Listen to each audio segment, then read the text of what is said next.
ऑगस्टपासून मराठी न आल्या रिक्षाने टॅक्सी चालकांचं लायसन रद्द करणार असं सरनाईक म्हणाले. ते राज्य सरकार म्हणून असलेली ती भूमिका आहे.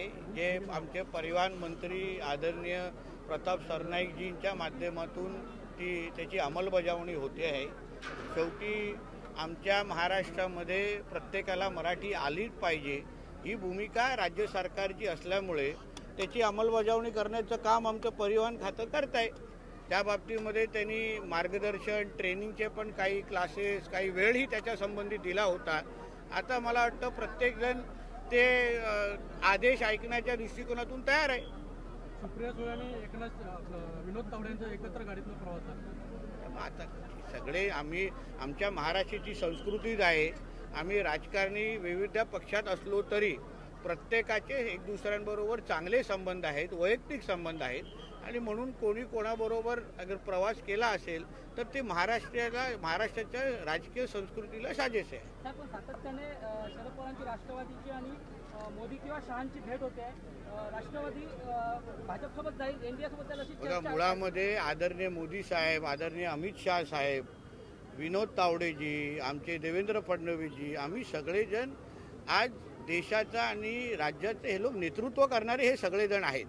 राष्ट्रवादी काँग्रेस शरद पवार पक्ष हा विरोधी पक्षामध्ये आहे आणि म्हणून या सगळ्या नेत्या मंडळींबरोबर वैयक्तिक नातं जोपासण्याच्या पलीकडे अगर काही मतदारसंघाच्या दृष्टिकोनातून काही कामं असतील, विकासाची कामं असतील तर त्यांच्यामध्ये संवाद असणं याच्यामध्ये काही चुकीचं नाही. मी त्याही दिवशी सांगितलं आदित्य ठाकरे हे विधानसभेच्या काळात देवेंद्र फडणवीसजींना भेटायला नेहमी असतात, अवेळी पण येतात आणि म्हणून त्याच्यामध्ये काहीच चूक नाही. मांसाहार करणाऱ्यांना ताडदेवमधल्या गृहसंकुलात घर मिळणार नाही अशी जाहिरात सोशल मीडियावरती एका बिल्डरने प्रसिद्ध केली. त्यानंतर मराठी माणसांकडून संताप व्यक्त केला जातो. त्याबद्दल माहिती नाही, पण त्या माहिती घेतल्यानंतर बोलू शकतो. साहेब, आज पावसाळी अधिवेशन 2 दिवस उरलेले आहेत आणि त्यानिमित्तानं केंद्रीय गृहमंत्री अमित शाह जे आहेत ते आज विद्यार्थी आंदोलनावरती भाष्य करणार आहेत. मात्र अमित शहानी भाषण करण्यापेक्षा राजीनामा द्यावा असं राहुल गांधी म्हणतात. बघा, पहिलं राहुल गांधीजी बोलत होते की अमित शाह साहेबांनी त्याबद्दल भूमिका मांडावी, विद्यार्थी आंदोलनाबद्दल बोलावं.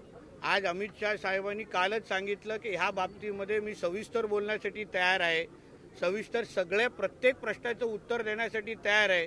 तर त्यांनी ऐकण्याची तयारी ठेवावी. म्हणजे ह्याचा अर्थ एवढंच होतं की मुळामध्ये राहुल गांधीजी आणि त्यांच्या सहकार्यांना ऐकायचंच नाही आहे, पळपुटे म्हणायचं आहे, पळ काढायचं आहे तिथून.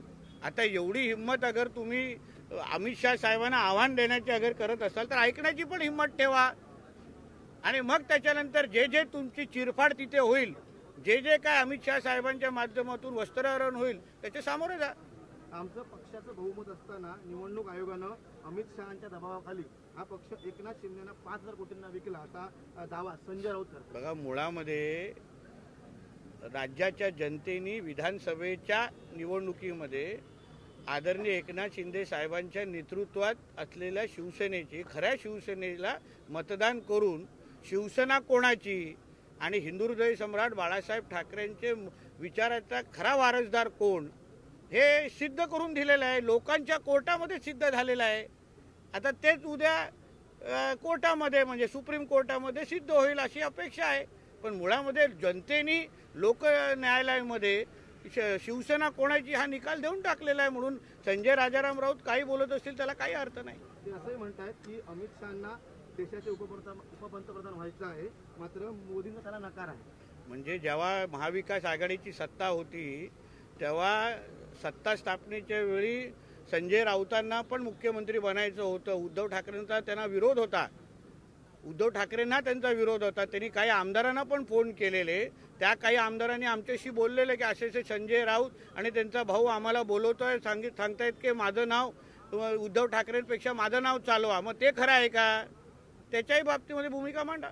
खासदारकीची घोषणा करायला उशीर झाला म्हणून संजय राऊत यांनी रश्मी ठाकरेंना शिवीगाळ केली होती आणि आपल्याच मुख्यमंत्री काळात एक बैठक सुद्धा जीवमध्ये घेतली होती असं वक्तव्य नरेश म्हस्के यांनी केलं. नाही, पण ते सत्यच आहे ना. कारण का संजय राजाराम राऊतजींचं उद्धव ठाकरे आणि त्यांच्या कुटुंबाबद्दल काय मत आहे वैयक्तिक ह्याच्या पातळीवर हे मस्केजींना पण माहिती आहे, आमच्या राणेसाहेबांना पण माहिती आहे, आम्हाला सगळ्यांनाच माहिती आहे. आता जे काय ते नुसतं उद्धव ठाकरेंच्या निष्ठावान सैनिकांचे जे आव आणतायत ना, कधी वैयक्तिक त्यांचे कधी टेप उघडले, राऊत फाईल्स उघडलेत, तर कळतील हे किती काय काय त्यांना कुठल्या पातळीचे शिवाय देतात. चला. कुलमी दाखल्यावरून 29ला जरांगे पाटलांनी घोषणा केली आहे आंदोलनाची. अहो असं आहे ना, परत तुम्हाला सांगतो की मुद्दा त्यांचा कुणबी दाखले संदर्भात जो ते मांडतायत ते अत्यंत योग्य आहे. त्या बाबतीमध्ये राज्य सरकार त्यांचे प्रत्येक प्रश्न सोडवण्यासाठी तयार आहेत. काही त्रुटी राहिल्या असतील जे त्यांच्यानुसार राहिले आहेत ते आम्ही दूर करण्यासाठी राज्य सरकार तयार आहे. शेवटी दाखले हे संजय शिरसाट साहेब असतील, बावनकुळे साहेब असतील, त्यांच्या माध्यमातून ते सगळे प्रश्न सोडवण्यासाठी आमचं सरकार कटिबद्ध आहे. तसं मराठा आरक्षण ह्याच राज्य सरकारने दिलं, देवेंद्र फडणवीसजींच्या नेतृत्वात, एकनाथ शिंदे साहेबांच्या नेतृत्वात आणि पवार साहेबांच्या नेतृत्वात असलेल्या सरकारने दिलं. तसंच मराठा समाजाचे प्रत्येक प्रश्न सोडवण्यासाठी आमचं सरकार तयार आहे. जंतर